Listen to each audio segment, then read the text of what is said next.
The vessel named Resolute Venture crawled along the edge of the Perseid expanse with the patient determination of a creature that existed solely to challenge the unknown. She was not beautiful, nor sleek, nor meant to impress. Her hull bore the scars of a dozen expeditions into regions that had not yet been mapped. Each dent and scorch mark a testament to the stubbornness of the humans who crewed her. Commander Halden Vance stood at the central observation rail, his fingers wrapped firmly around the cold metal, his eyes locked onto the shifting stars ahead. He had always preferred being out at the frontier instead of within the safe glow of established space. Out here, he believed a person could still define what humanity meant. Out here, the universe did not care for arrogance or assumption. It offered only truth, and truth was harsh. The hum of the engines resonated like a heartbeat beneath his boots, steady and strong, until a tremor fluttered through the metal floor plates. It was slight, barely a quiver, but Halden Vance had spent his life listening to the language of starships, and this felt wrong. A normal vibration signaled a shift in thrust or a recalibration pulse from the inertial dampeners, but this was different. This tremor felt like something outside the hull was brushing against the ship, testing its defenses with invisible fingers. He straightened, jaw tense, and issued a quiet command to the operations deck. He asked for a full-spectrum sweep, high-resolution, ultra-deep. Navigator Sorrel Janik acknowledged the order from her console. Her movements were smooth, but Vance could see the slight tightening around her eyes. She had felt it too. The main view screen flickered with the results of the sweep, but instead of clarifying the anomaly, it distorted the starfield into rippling lines. At first Vance assumed it was a sensor malfunction, but then the distortion deepened, turning the stars into elongated streaks that bent inward toward a single point of darkness. The void appeared without warning, without flash or flare. It was not the absence of light, but the consumption of it, a hollow that swallowed the radiance around it. The distortion pulsed, and the hull trembled harder. Systems across the ship reacted automatically. Stabilizers engaged, magnetic shielding reinforced, and atmospheric regulators compensated for the sudden pressure fluctuations rippling through the vessel's internal structure. Janik's voice rushed out, tense but clear, as she reported that deep-band frequencies were returning echoes that did not match anything the ship had ever encountered. They resembled signals, yet lacked any pattern recognizable as communication. They were like reflections of thoughts only half-formed, reverberating across an unseen divide. The void blossomed outward, expanding into a jagged aperture of swirling pale luminescence. The light did not illuminate space, but seemed to press against it, distorting everything around the aperture with shifting gravitational pressure. Then something emerged. At first Vance thought it was a shard of fractured starlight, then realized it was a vessel or something built with purpose, if not design as humans understood it. Its hull glimmered with crystalline facets, each one refracting the pale light around it. No part of the ship was smooth. It was a geometry of angles that felt both manufactured and grown. Another appeared beside it, then a third. The ships drifted forward with eerie grace, as though gliding through currents invisible to human senses. Their crystalline hulls shifted color with fluid iridescence, hinting at internal energies or perhaps the biological nature of their construction. Vance issued a command for immediate contact protocol. The Resolute Venture transmitted a standard human greeting, encoded in every frequency known to be used by previously encountered species. The crystalline vessels did not respond. Instead, one of them emitted a sharp burst of light, followed by a line of focused energy that sliced past the Resolute Venture's stern so closely that the shielding screamed from the impact. The ship jolted, panels flickered, and sparks shot from the auxiliary conduits near the aft decks. Vance barked evasive orders, and Janik heeled the ship hard to port, evading a second beam that carved through the space they had occupied seconds earlier. The enemy ships accelerated smoothly, their movements almost lazy, yet impossibly fast. Every adjustment they made to their trajectory looked like choreography, a dance executed with mathematical precision.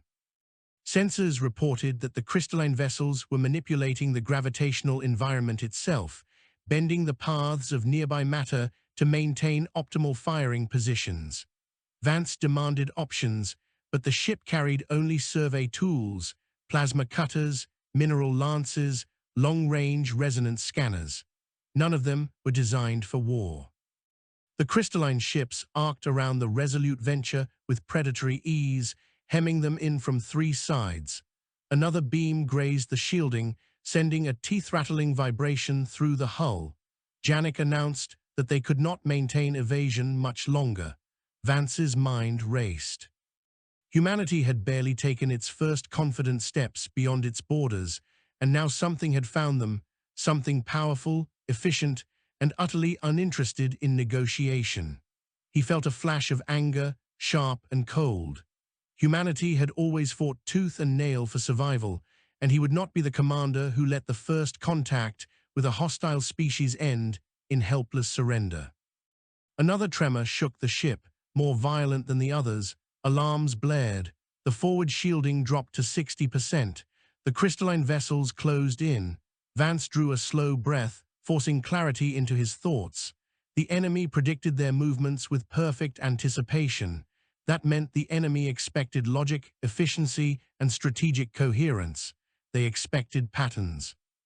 Humans excelled at breaking patterns. He ordered Janek to cut all engines. She hesitated, bewildered, but obeyed. The ship lurched as its propulsion died, drifting weightless in space.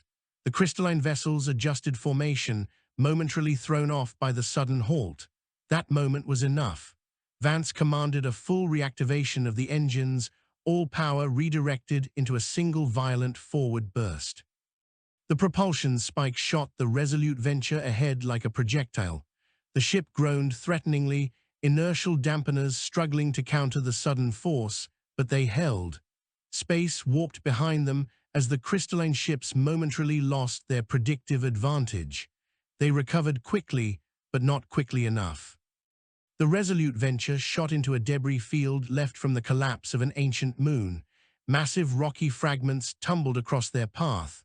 Janek weaved the vessel with reckless determination, scraping hull plating on two close passes. The crystalline vessels followed, but for the first time they hesitated. The debris was too chaotic, too unpredictable. Vance seized the narrow advantage and ordered every joule of power into a blind sprint. The resolute Venture roared free of the asteroid remnants and hurtled into open space. For the first time since the anomaly appeared, the enemy ships fell behind. They did not give up, but the distance increased. Gradually, their crystalline brilliance shrank into specks of shifting light before vanishing entirely.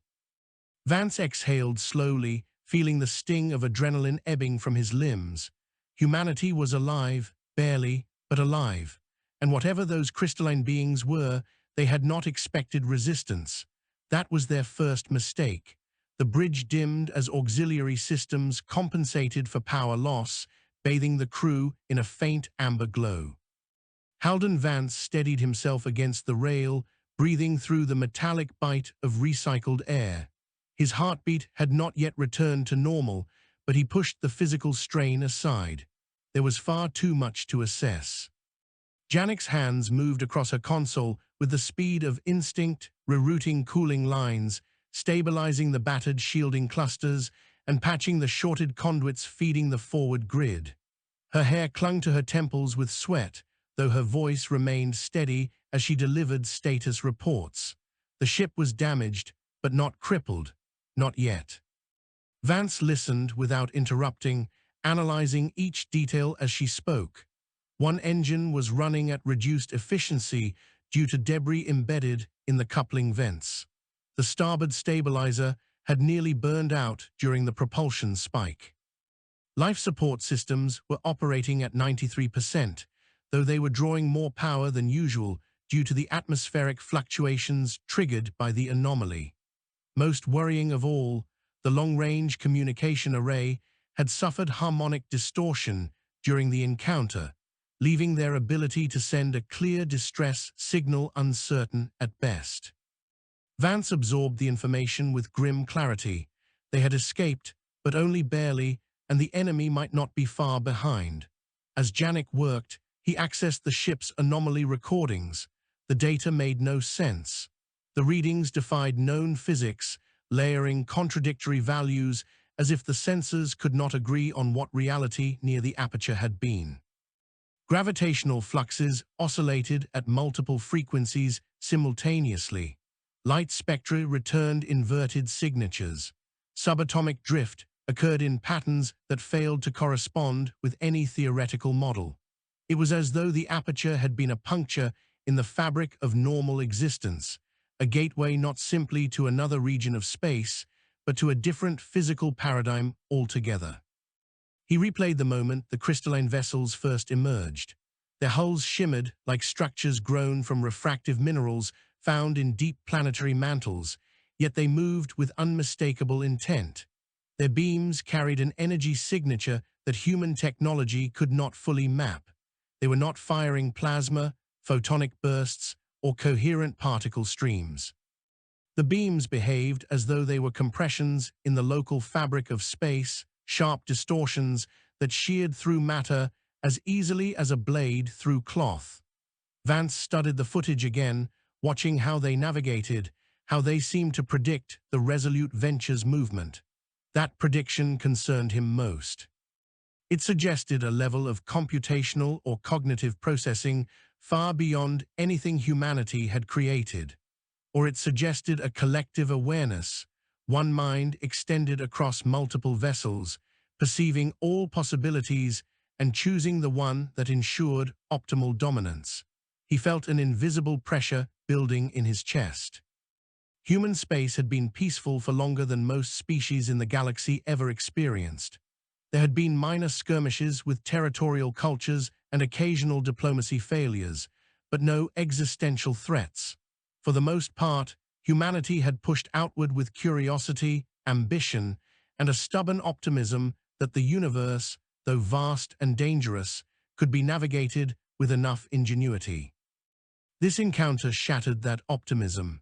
If these crystalline beings were scouts, then something far greater and far more hostile lay beyond the aperture. Janek interrupted his thoughts, reporting a faint resonance echo trailing them.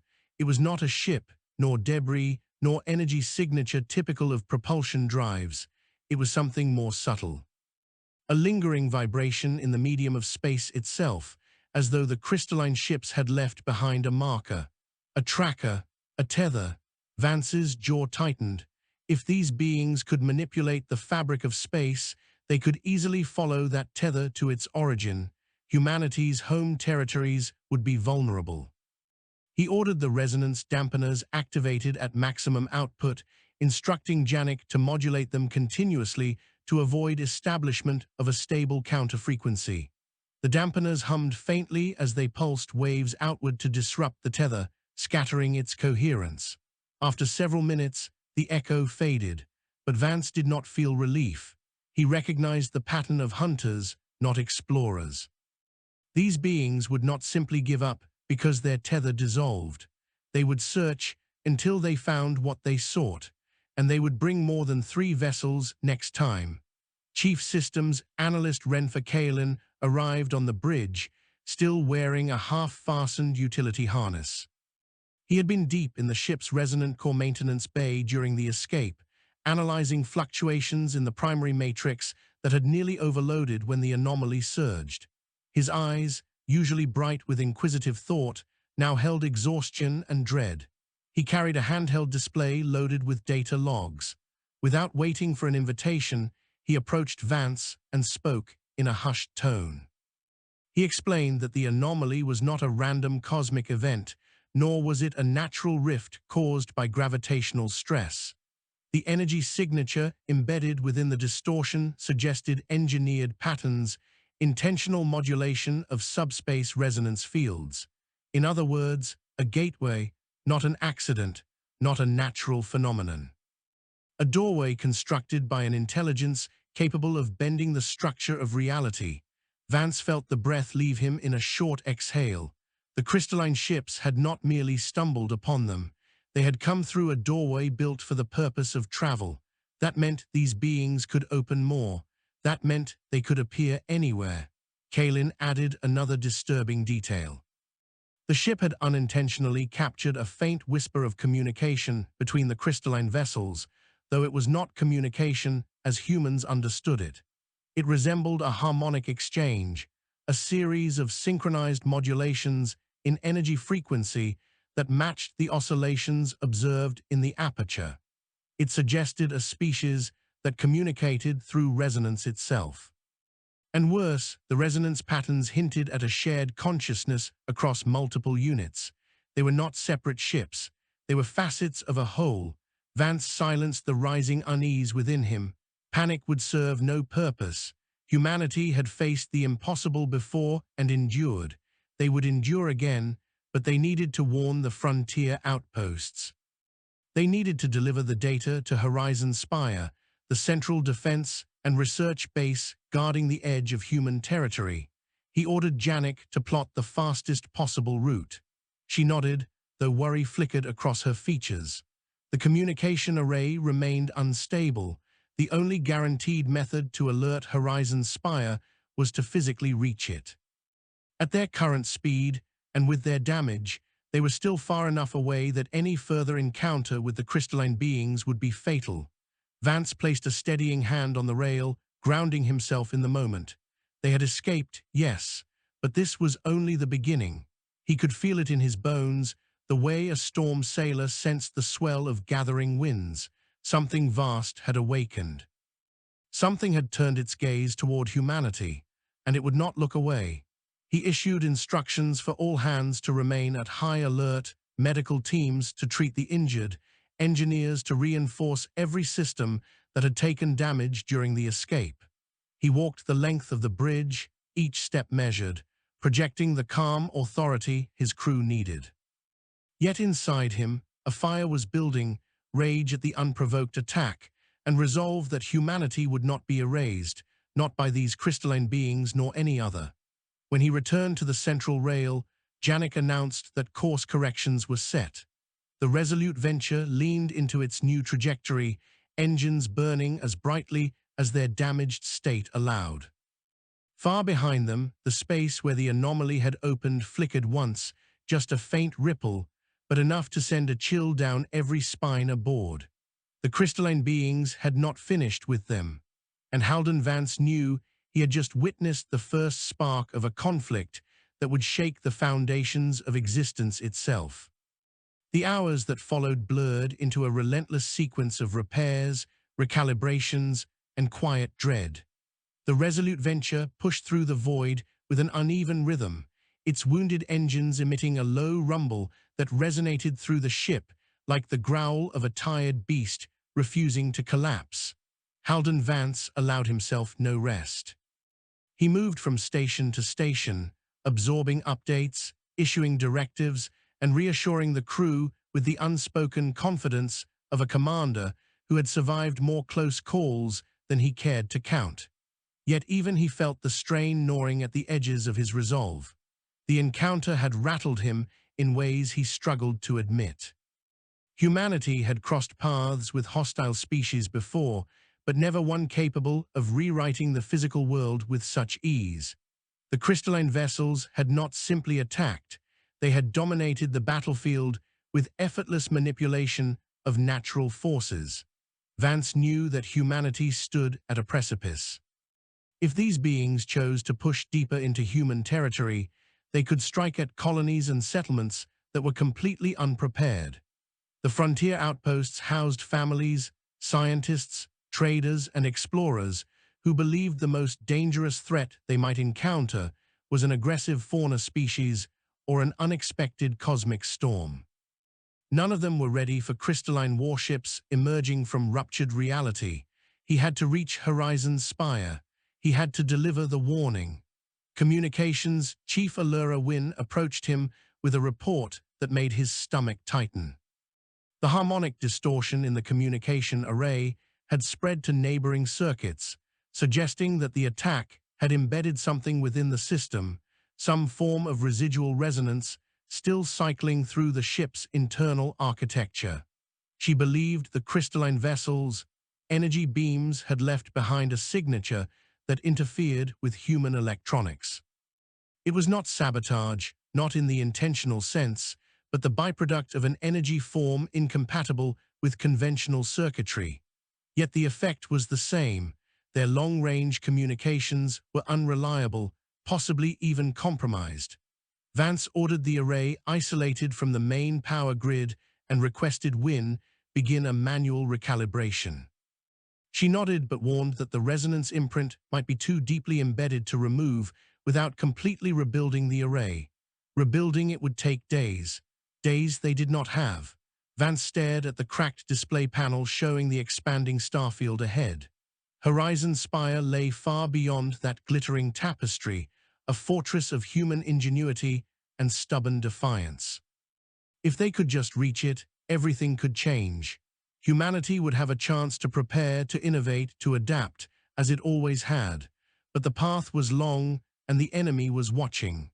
Later, as the ship drifted into a quiet lull while systems cooled and stabilized, Vance retreated to the observation deck. He often came here in moments of uncertainty, seeking perspective in the infinite sprawl of stars. The glass canopy arched above him, revealing a vista unmarred by the ship's dim internal lighting. The galaxy stretched outward in a breathtaking scatter of luminance, each star a reminder of the countless mysteries waiting to be unraveled, the vast silence that defined existence. But tonight the beauty felt different. It felt threatened. A soft chime announced the arrival of Sorrel Janik. Her steps were quiet, respectful of the gravity that hung over the moment, yet she carried herself with the resilient steadiness that Vance admired. She stood beside him without speaking for several breaths, her gaze fixed on the stars. When she finally spoke, her voice was low and contemplative. She confessed that she had replayed the encounter in her mind 100 times already, trying to understand how the crystalline ships moved the way they did. She said it felt as though they saw the future, not literally, but through predictive resonance patterns that charted probable outcomes before they unfolded. If that was the case, then unpredictability was humanity's greatest weapon. Vance nodded. He had come to the same conclusion. Logic and efficiency were the crystalline beings' strengths, but humans excelled at breaking logic when their backs were to the wall. Chaos flowed through them naturally, an inherent defiance of order that could not be mathematically charted. It had saved them once already. It might save them again. Janik studied him with a thoughtful expression. She asked what he believed those beings wanted. Vance exhaled slowly, his eyes narrowing. He shared his belief that the crystalline vessels had not attacked out of fear or curiosity. Their assault had been immediate, decisive, and utterly without hesitation. That indicated intent, purpose. A mission that viewed humanity as an obstacle rather than an equal. Janik's face tightened. She asked whether he believed the crystalline beings viewed humans as inferior. Vance answered honestly. He believed the beings viewed humanity as irrelevant, something to be corrected, perhaps even erased, if it did not fit their vision of order. The thought chilled them both. A rustling sound from the shadows announced the arrival of Renfa Kalin. The analyst stepped forward with a weary expression, dark circles framing his eyes. He apologized for the intrusion, but he carried new data that demanded immediate attention. He handed Vance a portable console displaying a scan of the anomaly's final pulse before it vanished. Kalin explained that the disappearance had not been natural. The aperture had closed with intentional precision. It had been sealed, not collapsed, not faded, but deliberately shut. Someone or something had closed the door behind the crystalline vessels. That implied organization, coordination, strategy. Whatever lay beyond the anomaly was not some chaotic or fractured realm producing unpredictable phenomena. It was controlled by an intelligence that shaped the flow of reality with purpose. Vance studied the readings, feeling the weight of the revelation settle onto his shoulders. The crystalline beings were not rogue entities or isolated explorers. They were part of a civilization capable of engineering gateways through the fabric of the universe, and that civilization had now cast its gaze upon humanity. He asked Kalen whether the anomaly could reopen. Kalen hesitated, then admitted that based on the energy patterns, it was not only possible, it was likely. The gateway had not been destroyed when the crystalline ships passed through. It had simply transitioned into a dormant state, waiting for the right resonance sequence to activate once more. Vance asked the obvious question, could the crystalline civilization reopen it anywhere they wished? Kalen did not answer at first, but the silence itself was enough. Finally, he said the possibility was frighteningly high. With the right harmonic triggers, they could open such a gateway anywhere, in deep space, within orbit of a populated world, even inside a defensive perimeter. The thought sent a cold shiver down Janek's spine. Vance felt his heartbeat quicken. Humanity was facing an adversary with the power to strike from nowhere, bypassing all barriers. That realization sharpened his determination. They needed to reach Horizon Spire. They needed to warn the Defense Council and scientists, and they needed to prepare for a conflict unlike any the galaxy had ever seen. As Kalen departed to continue his analysis and Janek returned to the helm to coordinate their trajectory, Vance remained on the observation deck. He gazed out into the expanse, seeing not beauty now, but responsibility. Something vast approached, a force that measured existence in harmonies and regarded inconsistency as a flaw to be eliminated. Humanity had always been inconsistent, and Vance would ensure they remained so, for unpredictability was life. Order without freedom was death. He clenched his hands behind his back, spine straightening. Let the crystalline beings come. Humanity would meet them with defiance. Humanity would meet them with ingenuity. Humanity would meet them with fire. The storm was coming, and Halden Vance was ready to face it. 5 hours later, the resolute venture emerged from the turbulent region of disrupted space left behind by the crystalline incursion. The hull had stopped shuddering from intermittent resonance spikes, though the engineering teams warned that lingering distortions still clung to the ship like an oily residue. Vance authorized a slow, cautious acceleration once the navigational systems stabilized. His crew moved with a blend of exhaustion and sharpened focus. Fear had tempered into determination. The ship slid through the star-speckled dark, engines emitting a steady hum. Every meter of progress felt like defiance, a declaration that humanity would not be cowed. Vance sat in the command chair reviewing telemetry. Kalen's earlier discovery haunted him. A civilization capable of sealing an interdimensional aperture with precise control would not send attack ships without intent. They were scouting, probing, testing. The assault on Resolute Venture might not have been random aggression, it might have been a calibration exercise. A horrifying thought seized him. What if they had been measuring human reaction patterns? What if the enemy had gathered data not merely on human ships, but on human psychology? If so, the encounter had not been a warning, it had been a study, and humanity had offered its first answers. Vance shuddered at the implications. Horizon Spire had to know. He opened a shipwide channel. His voice echoed across every deck, steady and assured. He addressed the crew with gratitude for their resilience and reaffirmed their mission. Every life aboard depended on reaching Horizon Spire. Every settlement and colony within reach of these beings depended on the information they carried. He reminded them that humanity's strength had always been its unity. When confronted by forces that threatened its future, humanity adapted, survived, and pushed forward. They would do so again. His words, coming from a man who never wasted breath on empty speeches, rippled through the ship like fuel poured on embers. Technicians pushed faster. Pilots recalibrated thrusters with renewed precision. The medical teams redoubled their efforts to treat the wounded. Vance ended the broadcast, exhaled deeply, and leaned back. Silence filled the bridge except for the soft beeps of consoles and the muted hum of machinery. Janek cast a sidelong glance at him. She murmured that the crew would follow him through fire. Vance replied quietly that he hoped they would not have to. The ship continued onward, gliding through a stretch of space known for its sparse star clusters and minimal gravitational interference. Yet that very emptiness made the crew uneasy. Humans instinctively feared calm after violence. It carried the scent of a trap. And soon enough, one revealed itself. The alert klaxon blared.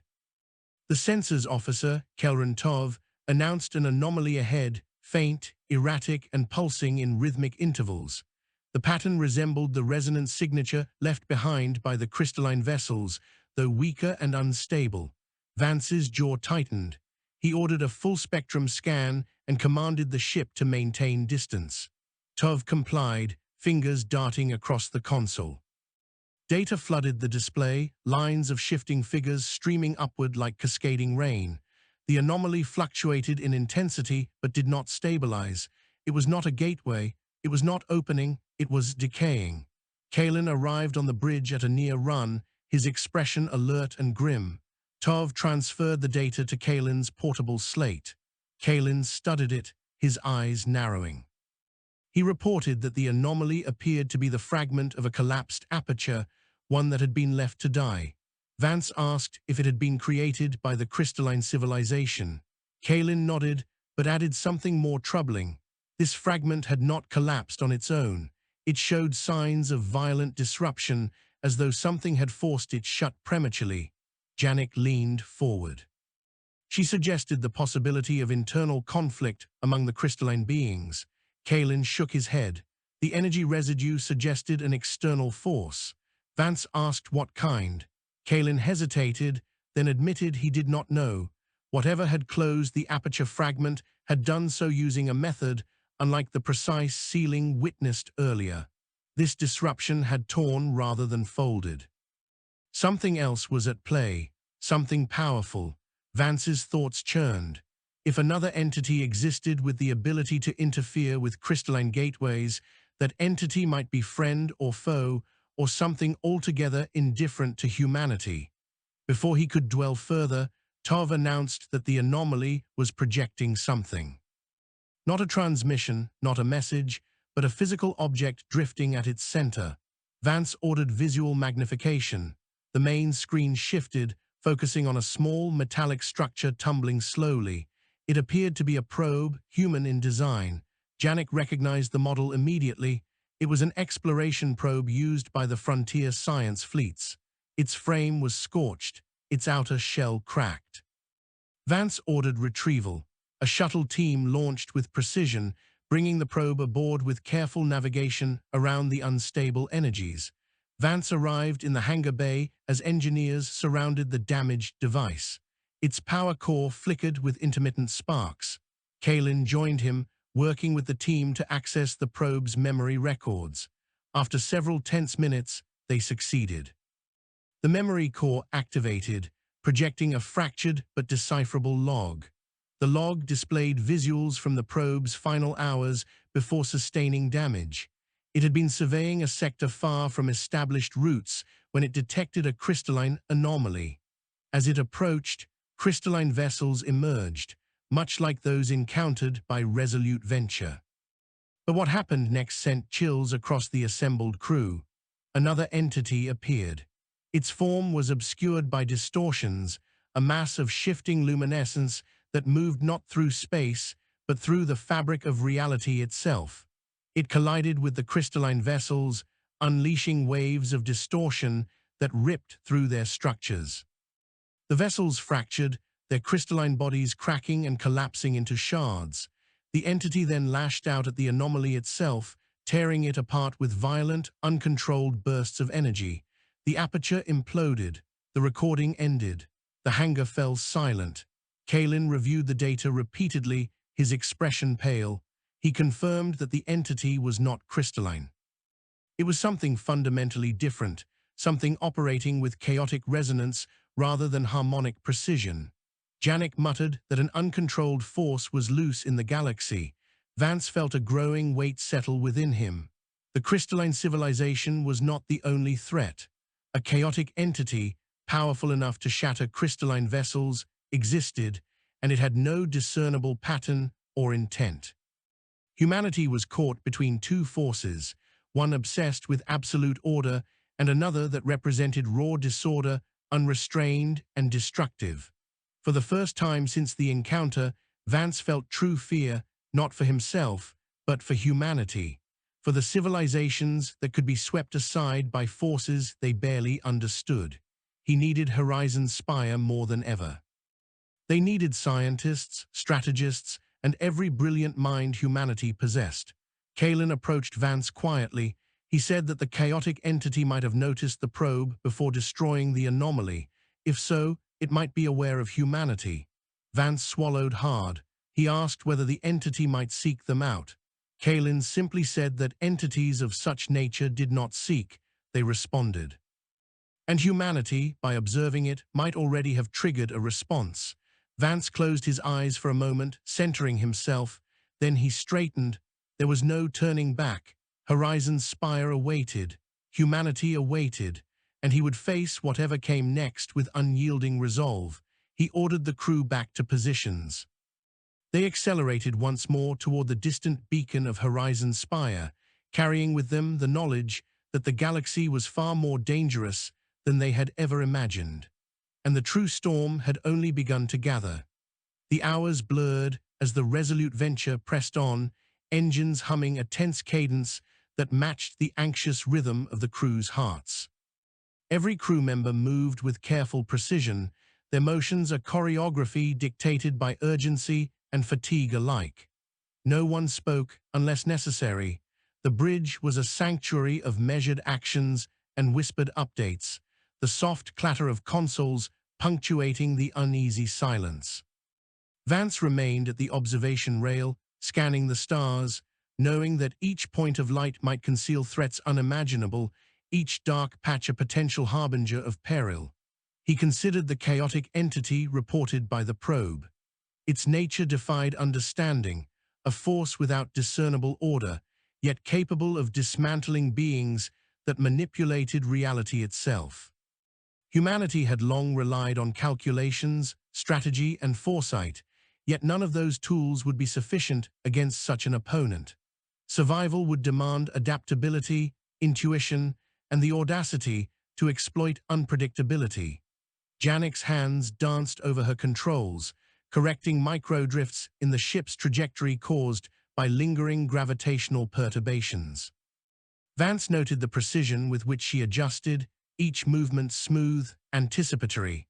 It was this instinctual grasp of chaos, the human touch in a universe ruled by absolute laws, that gave him hope. He allowed himself a brief thought of pride, knowing that the people aboard the vessel were not merely surviving, they were thriving under pressure. The distorted echo of the anomaly still clung faintly to the hull, a ghost of the energy that had nearly torn them apart. Kalen had warned that residual resonance could interact unpredictably with the ship's core systems, but thus far, no catastrophic feedback had occurred. The engineers monitored the situation with silent vigilance, prepared to isolate circuits or divert power at a moment's notice. Vance walked the bridge, eyes scanning each console, listening to each report. Life support fluctuations were minor, engine integrity remained steady, and the hull held despite the microfractures from debris impacts. The crew had become a well-oiled mechanism of human persistence, each member responding to the unspoken rhythms of danger with instinctive precision. As they crossed a sparse cluster of stars, a new anomaly appeared on the long-range scanners. At first it seemed to be a faint shimmer in the void, barely distinguishable from normal background noise. Vance ordered the signal magnified. It resolved into a twisting column of energy, its form fluctuating unpredictably, oscillating between solid light and translucent shadow.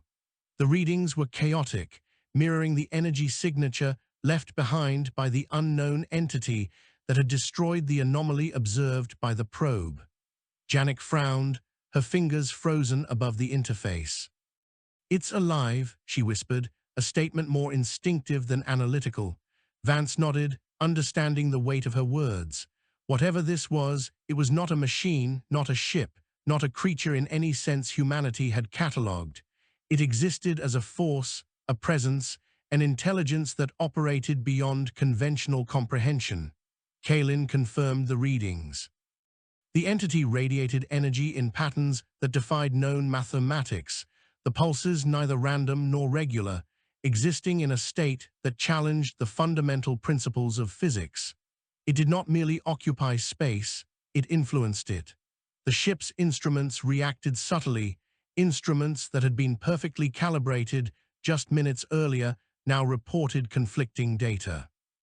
Vance ordered minimal course adjustment to avoid direct contact, though he knew the entity's influence might extend far beyond any navigational precaution. He turned to the crew, issuing calm instructions to maintain operational focus while monitoring the anomaly's energy fluctuations.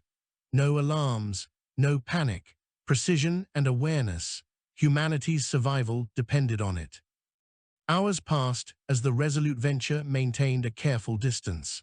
The energy column pulsed rhythmically yet irregularly, as though testing the limits of the ship's sensors, teasing the crew with faint impressions of intention without revealing any.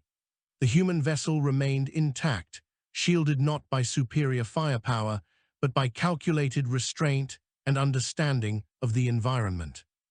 Vance studied the entity intently, considering the implications. If this being or force continued to observe, it might gather information, study their responses, and anticipate future maneuvers. It was not yet an attack. Observation, not destruction. That gave them an edge. He issued instructions to document every fluctuation, every shift in energy, every reaction of the ship and crew. Humanity could only survive by learning. As the anomaly continued to drift, the bridge crew noticed subtle harmonics in the energy emissions. The pulses contained structure, a pattern within chaos, a hidden logic that was perceptible only through deep analysis. Kalin began calculations, overlaying historical data from the probe with the current readings. Slowly, fragments of insight emerged. The entity did not merely exist, it assessed. It calculated probabilities and tested reactions, a force of pure adaptation. Humanity's unpredictable response might be its only weakness. Vance realized that the same principle that had saved them from the crystalline vessels, their refusal to follow predictable patterns, might now serve them again. He reinforced the ship's protocols to exploit unpredictability. Thruster adjustments were deliberately varied, power cycles randomized, sensor readings deliberately misleading to confuse any entity attempting to model their behavior. It was a dangerous game, but one they had no choice but to play. By the time the distant silhouette of Horizon's spire appeared on the long-range scanners, the crew had endured near-continuous vigilance for more than 16 hours. Exhaustion etched every face, yet determination burned brighter than fatigue. Vance allowed himself the briefest moment of relief. They had survived the first encounters, evaded near-certain destruction, and preserved the knowledge necessary to warn the rest of humanity. Horizon's spire was more than a station. It was a symbol, a bastion of collective ingenuity and resilience. Within its walls, humans could devise strategies, construct defenses, and prepare for whatever came next. Vance's hand rested lightly on the railing as he gazed at the distant fortress, stars reflecting in his eyes. The journey had been perilous. The threats they had encountered were unlike anything known to human history, yet he felt a quiet certainty settle in his chest. Humanity would endure. It always had, and it always would. The unknown might be vast, and the challenges unimaginable, but as long as humans remained unpredictable, as long as they acted with ingenuity and courage, the future was theirs to shape. And as the resolute venture drew closer to Horizon's spire, Vance silently vowed that humanity's light would not be extinguished, no matter the darkness that awaited among the stars. The walls of Horizon's spire thrummed with controlled energy, a subtle vibration that reminded all who walked its corridors that the station was more than metal and circuitry. It was a fortress of human ingenuity, a symbol of determination in a galaxy that suddenly felt far too large and far too dangerous. Commander Halden Vance stepped from the docking bay onto the polished alloy floors of the central concourse, his boots echoing softly in the cavernous chamber. The station was alive with activity, scientists rushing between research nodes, engineers adjusting structural supports, and military personnel coordinating defensive grids. Even the distant hum of reactors, normally unnoticed, carried with it a tension that mirrored Vance's own heightened awareness. He was met immediately by strategist Marin Solwyn, whose presence commanded both respect and attention. She was not tall, nor particularly imposing in physical form, yet every movement she made radiated precision and authority. Her eyes, dark and unflinching, scanned Vance with the intensity of someone accustomed to evaluating threats before they could manifest. "Report," she said, her tone crisp, acknowledging that the only conversation necessary in the first minutes was one of facts. Vance briefed her swiftly, recounting the appearance of the anomaly, the emergence of the crystalline vessels, the attack on Resolute Venture, and the subsequent survival maneuvers. He described the vessels with careful precision, noting the refractive crystalline hulls, their manipulation of spatial fields, and their apparent collective awareness. He recounted the escape, the deliberate propulsion spike, and the subsequent observations of lingering resonance. Solwyn listened without interruption, her expression tightening with each revelation. When he finished, she remained silent for a long moment. The pause carried weight. It was the kind of silence that belonged not to disbelief, but to the rapid mental calculation of every variable, every possible consequence. Finally, she spoke. "This confirms what some of our frontier scouts have reported, though none of us dared to believe it fully," she said. "The crystalline civilization, the Luminous Synarchy as some have begun to call them, are more advanced than any threat humanity has ever faced. Their capacity to manipulate the fundamental fabric of space renders conventional defense nearly irrelevant. What you encountered was a fraction of their reach, yet it was devastating." Vance absorbed the words, recognizing both truth and danger. Humanity had been fortunate. Resolute Venture had survived due to quick thinking, chaotic maneuvers, and unquantifiable luck. That fortune could not be counted on again. "We must prepare," he said simply, the weight of command pressing down on him. "We cannot rely on luck. We must study, adapt, and anticipate their next move." Solwyn nodded. She led him through the station, moving with a fluid confidence that made the human corridors seem almost organized in their chaos. As they walked, she explained that the Luminous Synarchy operated not only as a physical force, but as a collective consciousness, their actions coordinated through harmonic resonance that allowed instantaneous awareness across vast distances. Any engagement without a strategy to exploit unpredictability would end in catastrophic loss. Vance considered her words carefully. The key to human survival had been, and would continue to be, the very qualities the Synarchy sought to suppress: individuality, unpredictability, and ingenuity. They would have to weaponize their own chaos.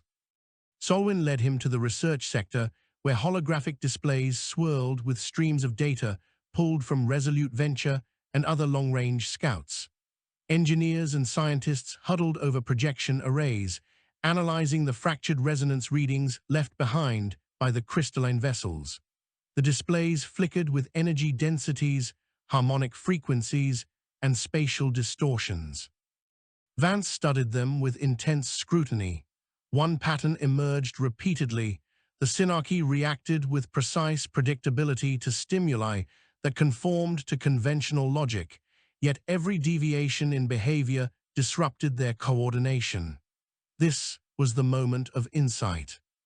Humanity's greatest weakness had always been its need for order and planning, yet it also possessed the flexibility to improvise beyond what any deterministic entity could anticipate. That improvisation had saved the Resolute Venture. it could save more. Solwyn turned to him. "We have two options," she said.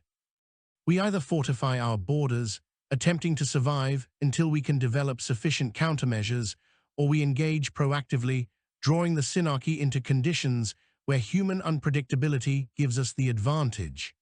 Vance considered the alternatives. The first was defensive, slow, and reactive.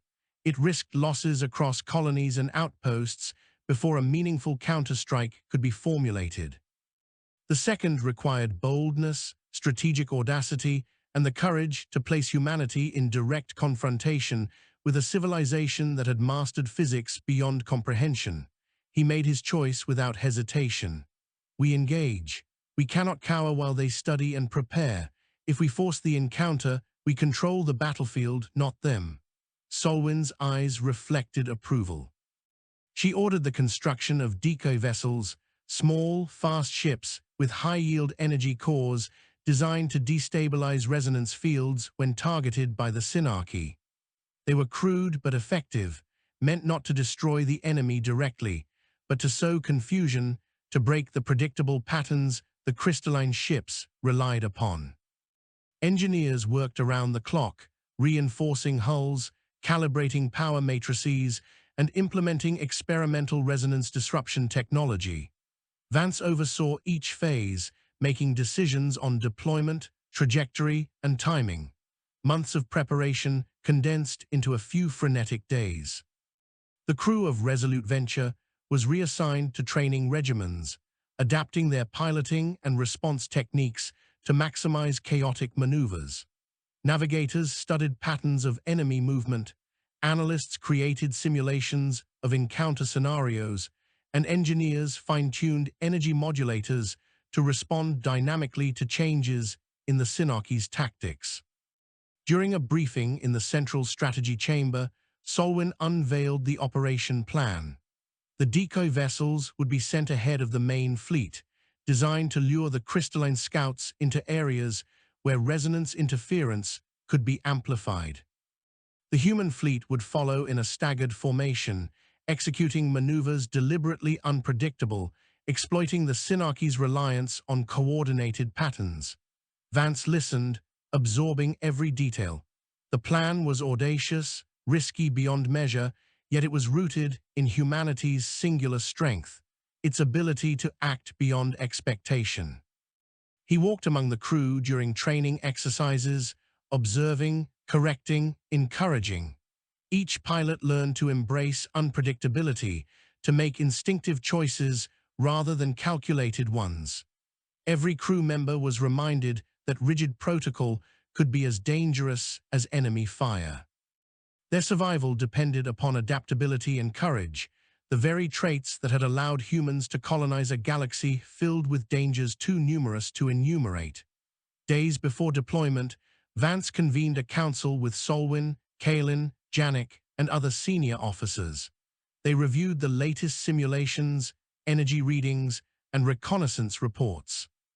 Kaelin noted that the Synarchy's vessels were adapting at an alarming rate, yet he confirmed that the resonance disruption decoys were effective in controlled tests. Janek suggested incorporating unpredictable patterns into every aspect of the fleet's operations, including sensor scans, engine outputs, and shield modulation. Solwyn approved the measures, understanding that chaos itself could be weaponized. Vance addressed the council with quiet authority. "We face a civilization that seeks to dominate, to enforce order at all costs. They calculate, predict, and adapt faster than we thought possible. But they do not understand us. They do not understand our capacity for ingenuity, our instinct to defy pattern. That is our advantage. That is why humanity will survive." When the fleet finally deployed from Horizon Spire, it did so under the cloak of meticulous preparation and chaotic design. Decoy vessels moved ahead, shimmering with volatile energy cores, while the main fleet followed in staggered formations, each maneuver deliberately unpredictable. The human crews had internalized the lessons of the Resolute Venture, anticipate the enemy's expectations, and then act in ways they could not predict. As the fleet approached the coordinates where the crystalline scouts had previously appeared, Vance stood on the command bridge, observing the expanse ahead. Every flicker of light, every subtle distortion in space, held potential threat. Yet he felt confidence. Humanity had prepared, adapted, and embraced its most human strength. The first engagement began not with overwhelming force, but with a spark of unpredictability. The decoy vessels surged forward, and the crystalline scouts reacted instantly, attempting to manipulate the surrounding space to redirect the human ships. That was exactly what Vance had anticipated. The decoys, volatile cores, destabilized in the manipulated fields, creating cascading disruptions in resonance that rippled through the formation. The crystalline vessels faltered, for the first time appearing uncoordinated. Vance gave the order to advance. The main fleet moved with fluidity, each vessel weaving a pattern impossible to predict, exploiting every hesitation in the enemy ranks. Energy beams fired, not with the intention to destroy, but to channel the Synarchy's focus into areas carefully calculated to magnify their confusion. Shards of fractured crystal drifted in space as the first vessels succumbed to the combined effects of human unpredictability and resonance disruption. Vance felt a surge of controlled triumph. The Luminous Synarchy was formidable, but they were not infallible. Humanity's resilience, adaptability, and inherent defiance had turned the tide in the initial engagement. The fleet pressed forward, aware that the battle was far from over, yet strengthened by the knowledge that the first step had been successful. As Vance surveyed the unfolding chaos, he understood with absolute clarity that humanity's survival depended not on matching the Synarchy's precision, but on embracing the unpredictable, harnessing the chaotic, and forcing the enemy to confront what could not be calculated or controlled. In that moment, among the stars and the flickering shards of crystalline vessels, humanity had claimed its first victory not by strength alone, but by defiance, ingenuity, and the unyielding determination that had always defined them. The aftermath of the engagement left the human fleet scattered across a field of fragmented crystalline vessels, shards drifting slowly through the void like remnants of shattered light. Commander Halden Vance moved through the command deck of the Resolute Venture with measured steps, absorbing the reports of damage, energy fluctuations, and unexpected outcomes from the battle. Each report was a testament to human resilience, but it also reminded him of the razor-thin margin by which they had avoided catastrophe. The decoy vessels had performed beyond expectation, creating localized resonance disturbances that disrupted the crystalline coordination. Even so, several human ships had sustained critical damage. A handful would require weeks of repair, and some might never return to operational status. Vance's thoughts were interrupted by the arrival of Chief Systems Analyst Renfer Kalin, who bore a portable display filled with data freshly compiled from the field. The readings were unlike anything humanity had previously encountered. Even the shards of crystalline hull continued to emit faint resonance pulses, echoing patterns that suggested lingering consciousness within the fragments. Kalin explained that the shards were not inert.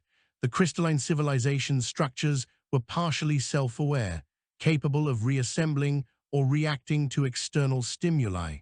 This revelation added a new layer of urgency. "They are more than ships," Kalin said quietly. "Each vessel is a sentient facet of a larger organism. Destroying one does not eliminate it, it merely disperses the intelligence."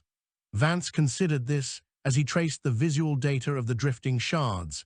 Indeed, the fragments seemed to pulse with subtle energy variations, a rhythmic undulation that suggested communication between the broken pieces.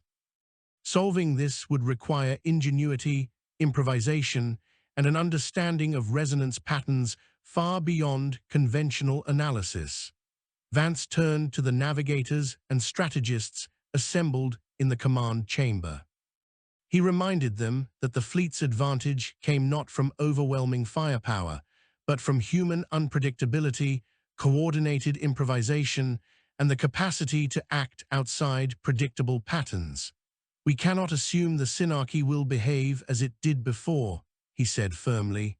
"Every engagement will test us differently. We must adapt faster than they anticipate, and we must exploit every hesitation, every deviation, every flaw in their calculated movements." Navigator Sorel Janik raised a concern.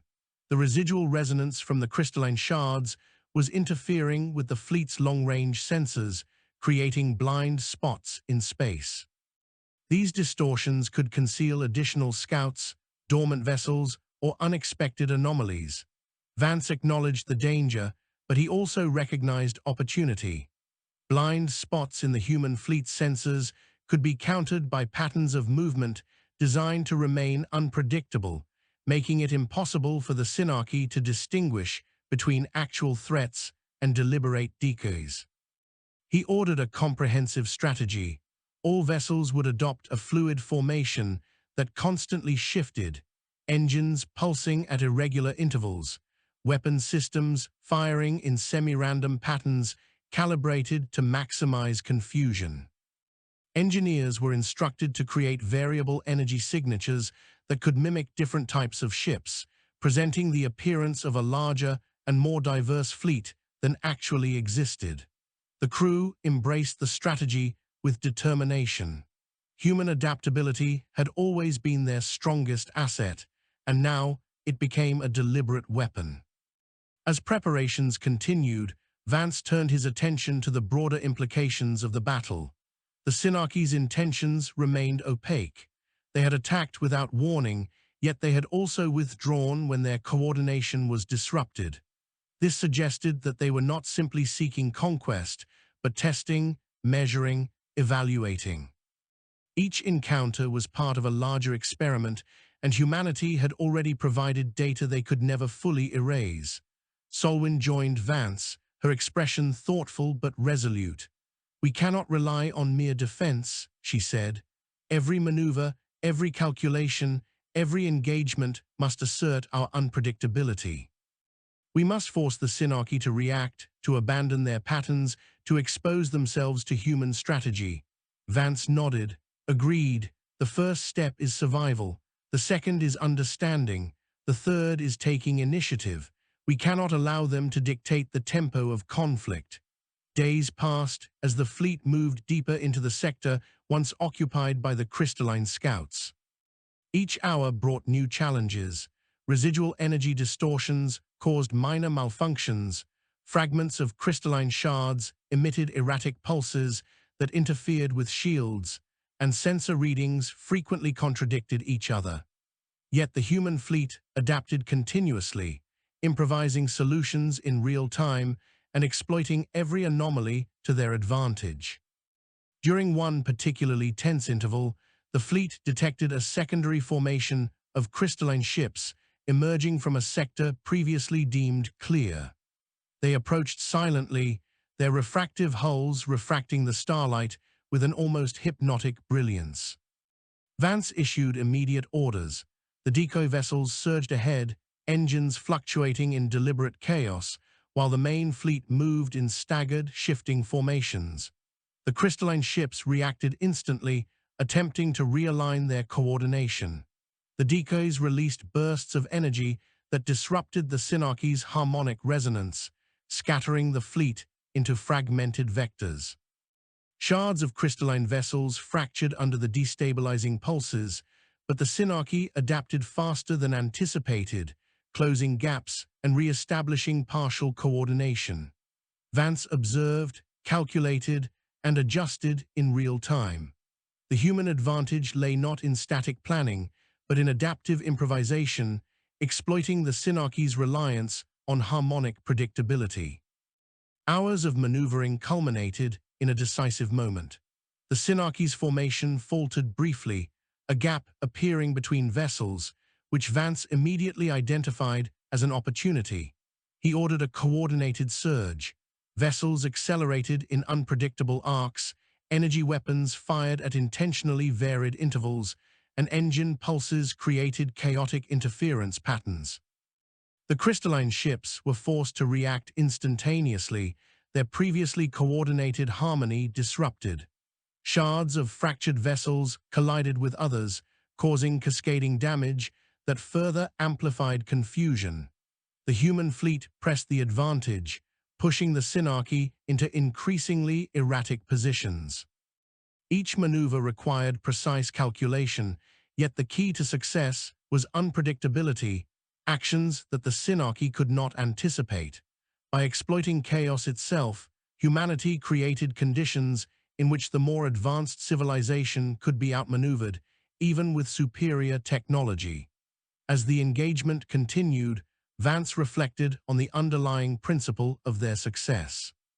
Humans survived not because they had mastered the cosmos, but because they were inherently adaptable, capable of acting in ways no deterministic model could fully predict.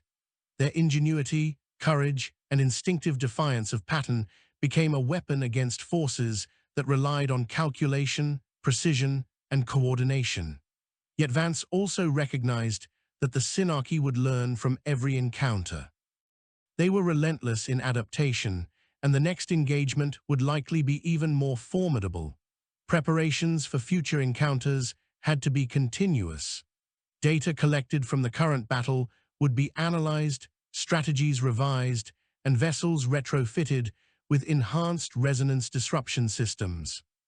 Every human crew member needed to internalize improvisation as instinct, for survival would depend on the unpredictable choices they could make under pressure. Days later, the fleet regrouped near a dense asteroid cluster, a natural barrier providing temporary protection from residual crystalline reconnaissance. Vance convened the council once more. Kalin presented a detailed analysis of the Synarchy's behavior during the recent engagement, identifying patterns of response that could be exploited while highlighting adaptations that might pose future challenges. Solwyn outlined strategic objectives, emphasizing that humanity's advantage lay in maintaining flexibility and refusing predictability. Janik proposed modifications to navigation protocols that would increase randomness in maneuvers without compromising safety, further enhancing the chaotic advantage. Vance addressed the council with resolve. We have faced the Synarchy and survived. We have demonstrated that human ingenuity and unpredictability can counter even a civilization that manipulates reality itself. But the threat is not diminished. They will adapt. We must continue to innovate, to challenge, to act in ways that no calculation can foresee. Our survival depends on it. Every moment of hesitation, every predictable move is an opportunity for them to reclaim advantage. We cannot allow it. The council agreed unanimously.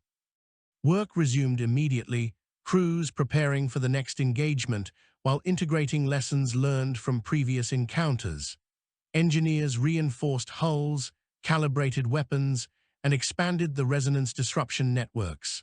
Pilots trained continuously, developing instinctual responses that prioritized unpredictability. Scientists studied the fragments of crystalline vessels, searching for weaknesses in their self-aware structures while simultaneously analyzing the chaotic energy patterns observed during previous encounters.